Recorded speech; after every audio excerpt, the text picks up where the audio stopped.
ગોંડલ અને જૂનાગઢમાં બહુચર્ચિત ગણેશ ગોંડલ અને રાજુ સોલંકી પરિવાર સામેના કેસમાં હવે મોટા સમાચાર સામે આવી રહ્યા છે.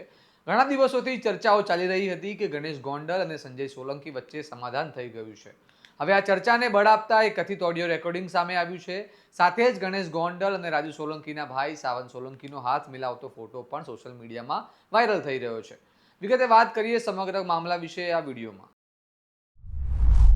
નમસ્કાર, હું છું ચિરાગ વર્ષાબેન. આપ જોઈ રહ્યા છો સ્વમાન. રાજકોટ જિલ્લાના ગોંડલનું નામ આવે એટલે રાજકારણ અને દબદબાની ચર્ચા આપમેળે શરૂ થઈ જાય છે. ગોંડલમાં પૂર્વ ધારાસભ્ય જયરાજસિંહ જાડેજા અને તેમના પુત્ર ગણેશ ગોંડલનું નામ અવારનવાર ચર્ચામાં રહે છે. ગણેશ ગોંડલ અને જૂનાગઢના સંજય સોલંકી વચ્ચેનો કેસ એક વર્ષ પહેલા ભારે ચર્ચાનો વિષય બન્યો હતો. આરોપ મુજબ ગણેશ ગોંડલે સંજય સોલંકીને ઉપાડી લઈ પોતાના સાથીઓ સાથે મળીને માર માર્યો હતો. ત્યારબાદ સંજય સોલંકી અને દલિત સમાજ દ્વારા ઉગ્ર વિરોધ પ્રદર્શન કરવામાં આવ્યું હતું અને ગણેશ ગોંડલ સામે એટ્રોસિટી એક્ટ હેઠળ ફરિયાદ નોંધાઈ હતી. સંજય સોલંકી જૂનાગઢના સામાજિક આગેવાન રાજુ સોલંકીના પુત્ર છે. રાજુ સોલંકી અને તેમના પરિવારનો પણ જૂનાગઢમાં દબદબો છે અને તેમના પરિવાર સામે લગભગ 25 જેટલા ગુનાઓ નોંધાયેલા હોવાની ચર્ચાઓ રહી છે.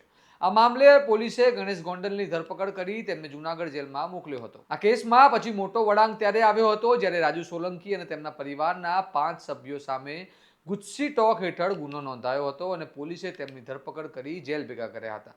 આ સમગ્ર ઘટનાએ ગોંડલ અને જૂનાગઢમાં ભારે ચકચાર મચાવી હતી. હવે આ મામલે નવા સંકેતો સામે આવી રહ્યા છે. જૂનાગઢ કોર્ટ પરિસરમાં ગણેશ ગોંડલ અને રાજુ સોલંકીના ભાઈ સાવન સોલંકી ઉર્ફે જવા સોલંકી હાથ મિલાવતા દેખાય છે. તેવો વિડીયો અને ફોટો સોશિયલ મીડિયામાં વાયરલ થયો છે. આ દૃશ્યો બાદ સમાધાનની ચર્ચાઓએ જોર પકડ્યું છે. આ સાથે જ રાજુ સોલંકી અને તેમના વકીલની વાતચીતનો એક કથિત ઓડિયો પણ વાયરલ થયો છે, જેમાં સમાધાન થયું હોવાની વાત કરવામાં આવી રહી છે. સાંભળો તે ઓડિયો. બોલો વકીલ સાહેબ.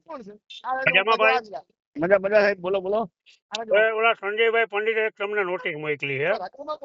હા એટલે વાત એવી છે કે આપણે સંજયભાઈ નું જે પ્રકરણ રહ્યું ને જુનાગઢ નું, હા એમાં ઈચ્છે સમાધાન આ લોકોએ કરી લીધું છે. બીજું ભલે ને કરી પણ મારા લીધું, ભાઈ તમે વાત સાંભળો. મને પેલા સાંભળી લો પછી તમે કહેજો. હા હા હા એટલે એમાં સમાધાનમાં સંજયભાઈ વિરોધ નથી કરતા કે ભલે સમાધાન કરી લીધું તો કે આપણી ફી હા તમારી જે ફી હોય, વ્યવહારિક ફી હોય મારા ભાઈ, આપણે એટલે એમ ભેગા છે, કોઈ વિરોધમાં નથી રમતા. મારી વાત તમે સાંભળો. પેલા મારી વાત લડવું સાંભળો. હોય તો ભેગા છે અને સમાધાન કરવું હોય તો ભેગા ના લડવું નથી. હું ઢેઠુથી કંટાળી ગયો ને મેં સમાધાન કર્યું ભાઈ. મારે બાકી હું સમાધાન કરવા વાળો માણસ જ નથી, બરાબર. મારી વિરુદ્ધમાં ખોટી ખોટી ફરિયાદો સમાજે બે ત્રણ લુખાવે એટલે આપણે સમાધાન કરી નાખ્યું. બાકી હું સમાધાન કરવા વાળો માણસ નથી, બરાબર. મરી જાવ તો ન કરું, પણ કંટાળી ગયેલું દિનેશભાઈ, બરાબર. બીજું આપણે 1 રૂપિયો નથી લીધો, મફતમાં સમાધાન કર્યું. 1 રૂપિયો લીધો, બરાબર. એમાં એવું છે સમાધાન તમારે ભલે ને કરો, એમાં અમે ક્યાં વિરોધ કરી સમાધાનનો.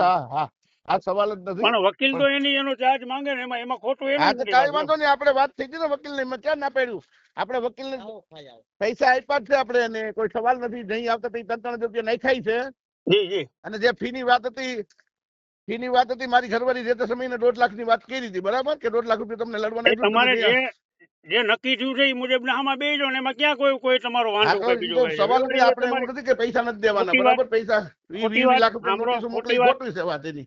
ખોટી એની વાત ઉભી નો રહી ને ખોટી આપડી એનો ઉભી રહી ને. સાચી જ વાત છે, ખોટી વાત નથી. હું જે તમને વાત કરું ને ભાઈ, એ સત્ય વાત કરું છું તમને. એને મને 2.5 લાખ રૂપિયા મારી ઘરવાળી કીધા હતા. એટલે મારી ઘરવાળીએ 1.5 લાખ રૂપિયા કીધો અને જઈ તમે તારીખમાં આવો તો 3000 રૂપિયા આપવાના આપણે, બરાબર. અને આપણે નહીં ખાઈ છે. પણ આ નો સમાજ ને તમને દુઃખ હોય, સમાજ ને ભેગો કરીને કેવું હતું આ તમે આવો શું નિર્ણય કર્યો કઈ સમજાય? એફઆઈઆર થઈ એની સામે સાંભળો, તમે દુશ્મની જ સામે એવી વ્યક્તિ હારે કરી તમારે લડવાનું થાય. લડવાનું હું ને કે લડવા કરતા ઘર પકડી બધી મારી વાત તમે સાંભળો. ભલે તો હું આવું છું કોને જે કર્યું એમાં અમને કોઈ વાંધો નથી. હા, અને મેં 1 રૂપિયો નથી લીધો. એક નવો પૈસો લીધો જયરાજસિંહ જાડેજા પાસેથી, બરાબર. એનો વિડીયો હું મુકાવી. જયરાજસિંહ નો વિડીયો હું કાલે આવ્યા હતા તમે અહીં રમવા, એ વાત મળી. ક્યાં જમવા આવ્યું? અહીં ગોંડલ આવ્યા હતા તમે રાવણભાઈ, એ વાતે મળી એમ તો. ના ભાઈ, ના રાવણભાઈ નથી આવ્યો. ખોટી વાત આજ આવી છે, એમાં કામ છે એટલે મેં કીધું ભલે નહીં તો અહીંયા કોણ આડું જેને સમાધાન જ કરું, કોણ આડું ફરવાનું કરી નાખે. ના ભાઈ, સમાધાન તમને ફાયદો કઈ નહીં થાય. ફાયદો આ લોકોને થાય. ના જાય ભાઈ, જેને ફાયદો થાય ને. અમારે શું કામ ભાઈ, મારી બાયડી છોકરા જેલમાં ઘરી ગયા, મારા ભાઈ. અમે ધોવાઈ ગયા બધી રીતે. પાછા આપણા સમાજના ઉભા કરી મને ખોટી ફરિયાદો કરાવે. સમાજ તમે આવો એટલે કેજો સંજયભાઈ બોલાવી લો, બેઠક કરી લઈએ આપણે. હાલો હું ત્યાં આવું છું, તમને ફોન કરું. ભલે ભલે ભાઈ. હા. ગોંડલ આવું છું એટલે આપણે જે કઈક વ્યવહારિક પૈસા છે ને ભાઈ, ના, એ તો આપણે વ્યવહાર દેવાના જ હોય, છે. એમાં ખોટું કાંઈ ન હોય. ના નહીં, ફાઇનલ એમાં ખોટું આપણે કરવું જ નથી, બરાબર. મેં 1 રૂપિયો લીધો નથી એની પાસેથી, એક નવો પૈસો હવે જયરાજસિંહ ઈ તો જાડેજા ન્યા પાસેથી. કોણ જોવા બેઠું, તમે લીધા કે ન લીધા ને લીધા ના હોય તો ના અમે શું ના, એમાં હું કરીએ છીએ. ખોટો માણસ નથી, હું જાહેરમાં બોલી દઉં લીધા હોય તો ભાઈ. પણ એ તો બરોબર છે, પણ હવે તમે મારી લીધા હોય આદત તો જ કોઈ છે. શું કરી લે, નો લીધા હોય તો શું કરી લે. નહીં, આપણે પૈસા નથી લીધા. સંજયભાઈ કહેતા હતા ને કે 2-3 કરોડ રૂપિયા તમે કમાણા હોય તો 100% મને પૈસા આપું, એ તો પણ મેં કાંઈ લીધા વાંધો નથી. નહીં, હવે એ ક્યાં હોય તો બરોબર, એ તો પુરાવાની વાત ના છે. લીધા હોય તો એમાં એ અમારે એનાથી ભાઈ કોઈ મતલબ નથી. ભાઈ મેં ત્યાંથી 2 કરોડ લીધા હોય ને 1 કરોડ લીધા હોય તો હું એને 5 લાખ રૂપિયા એમને દાંત કાઢીને પણ આપું. અમે ક્યાં તમને કઈ રીતે લીધા કે ન લીધા, સમાધાન ના કરી લીધા હોય તો લઈએ ખાલી. હા, એમાં એ હાસું છે. હમ એ લપટ નથી કરવી લાંબી. હું કેમ ભાઈ આ ગધેડીના વાહે પડી ગયા ખોટા, અને ખોટું મારે ભાઈ રોજ ઉઠીને બાંધવું. અમારે હોય નહીં યાર તમારા હિસાબે.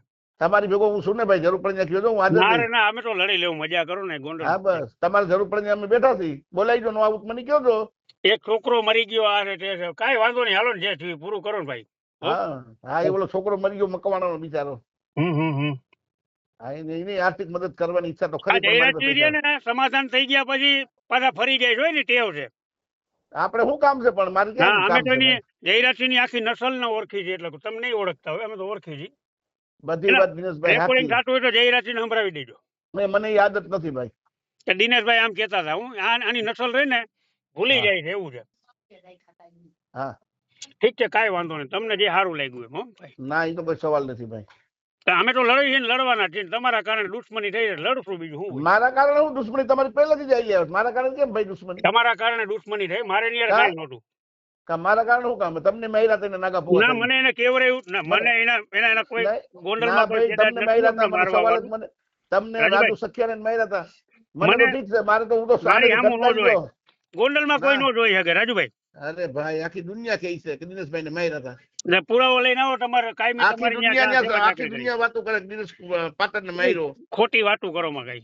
હું નથી કરતો ભાઈ. હવે મને કાલે આપણે ભાઈ મળીએ. હો હા, આજે જ હું આવું છું, તમને ફોન કરું એટલે મળીએ ત્યાં. તમારા હા, ભલે ગામમાં જ ભાઈ, આવું છું. ભલે ભાઈ. હા, સમાધાનની ચર્ચાઓ વચ્ચે એવી પણ વાતો ફેલાઈ છે કે બંને પક્ષો વચ્ચે કરોડો રૂપિયાની લેવડ દેવડ સાથે સમાધાન થયું છે.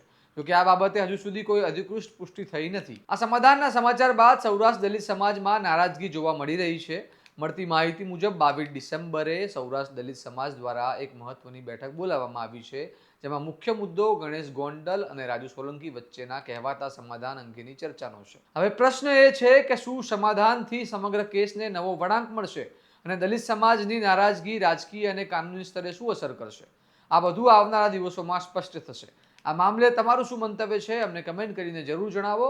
આવા વિગતવાર અને વિશ્લેષણાત્મક સમાચાર તમને પસંદ હોય તો સ્વમાનની ચેનલને લાઇક કરો, શેર કરો, સબસ્ક્રાઇબ કરો અને જોવાનું ભૂલતા નહીં તમારું સ્વમાન. નમસ્કાર.